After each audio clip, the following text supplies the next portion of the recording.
Well, guys, we have came across, I think it's official to say, a bad day. Went down to get the vehicle towed to the repair shop. We went and got Brett. We were worried about Brett because you could only ride one vehicle at a time or one person at a time with a one vehicle type tow deal.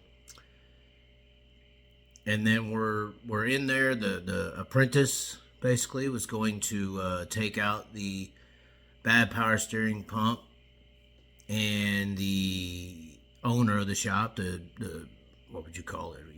Main mechanic, the owner, was going to come there and put it in. But unfortunately, and I say this in all seriousness, unfortunately, he went to a doctor's appointment, and at that doctor's appointment, the EKG doctor's appointment, I guess they found something wrong or something and needed him to go immediately to the hospital. So, I don't really know the guy much, but I even texted him like, hey, sorry you're going through all this, hopefully we can figure it out without you, but, prayers sent and all that. And Mark is the guy's name.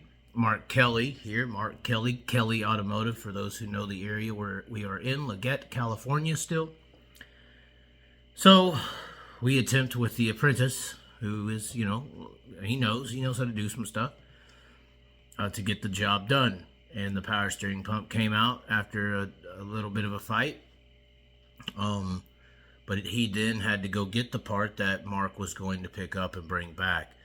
And then so that was a 20-minute drive there and a 20-minute drive back, and puts the new one on. It's going on. Everything's going great. And for some reason, the Ford Motor Company of the world thinks that it's a smart idea to have no kind of form of a tensioner for the power steering pump on the Lincoln MKZ model of 2007. So you have to basically apply the belt. What are they actually calling it? It's just stretch belt application, I would assume. And it's Evan, right? Evan, I believe, is the apprentice. He bought a tool to try to do it. The tool broke, I do believe, in trying to do it. We then attempted to use zip ties and engine hoists and all kinds of things to apply this power steering pump. As we get to this point, and the stretch application is not working. And so there's ideas that Evan has. Very smart young man, very young guy, very tall. This guy's what, like 6'8"? This dude's like 6'8", for real. But he says he has two people. If Mark cannot make it back, hopefully if Mark does make it back, he's healthy. And what? He's going to make a bracket, correct. If he doesn't get anyone in there to help and assist to put the pulley on. It's in a very odd location, for the record. Lincoln Ford Motor Company, you suck. And for one reason, not having a tensioner setting in any kind of way. And you also suck in your location of your everything. I mean, there's not an easy thing to fix on this car, I don't believe, that we can see visually. It all looks like just a rat's nest, not just for a person like us who has mechanical inclination, but for a mechanic. Do you really want to go through all that shit? Like, I wouldn't want to have. I mean, that was very ungrateful, unthoughtful design. But we're still grateful to have the freaking Lincoln. There's some things it's like, okay, once again, it is what it is. I'm sure, hey, some people have mechanics, and the mechanics just tell them, hey, this is it, it's done, and it's actually not, so we could be finding a victim of a victim. Who's the narcissist? We don't know. The narcissist is the victim is the narcissist. How does this work? The narcissist is a person with a victimhood mentality, but then there's also a victim of the narcissist. So the victim of the narcissist could be the narcissist as well. Mm-hmm. It's just a very interesting thing. Although 2% of the entire Earth's population is the only, that's the only percentage of actual clinical narcissism. So I think there's a lot of misdiagnosis by a lot of upset people who don't have the things go the way they want. 2%, guys, that's it. So before y'all keep throwing that around, that's the facts, no matter how much your bullshit wants to tell you differently. So anyways, Brett, I think that's the summary of our bad day. So we, luckily, we have met good people.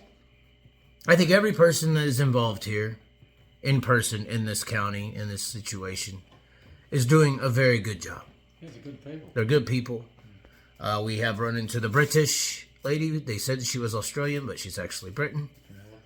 Penelope Cruz is assisting us. Penelope Cruz. Yes, we are Illuminati. And we are in Penelope's Redwoods. It's literally called Redwoods Castle. So if you ever come to the Redwoods or you go anywhere over here in the Redwoods National Forest in Northern California, check it on out. We did get a, I'm sorry for you, mate, type of room rate for the evening. So we want to thank her for that. Basically because we kept the damn place so clean, I think is what happened there. She kind of waived the cleaning fee because we've been doing everything right.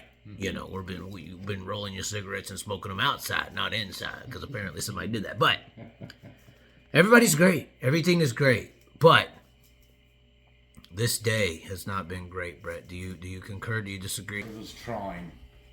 It took its toll. The first bad day you've had in 5 weeks now? 5 weeks? Yeah, I'd say so, yeah. Yeah. You took the jump to the West Coast. Unfortunately, we didn't get to bring Colin with us. You're here 5 weeks now, and you've had one bad day. So... Good odds. Good Really odds? Good odds. It's amazing. Is it better than you would have ever thought? Yeah, it's been good odds, yeah. Are you sure? Yeah. Yeah, can't win them all. Today's one of those days. And how do you take these days? With that.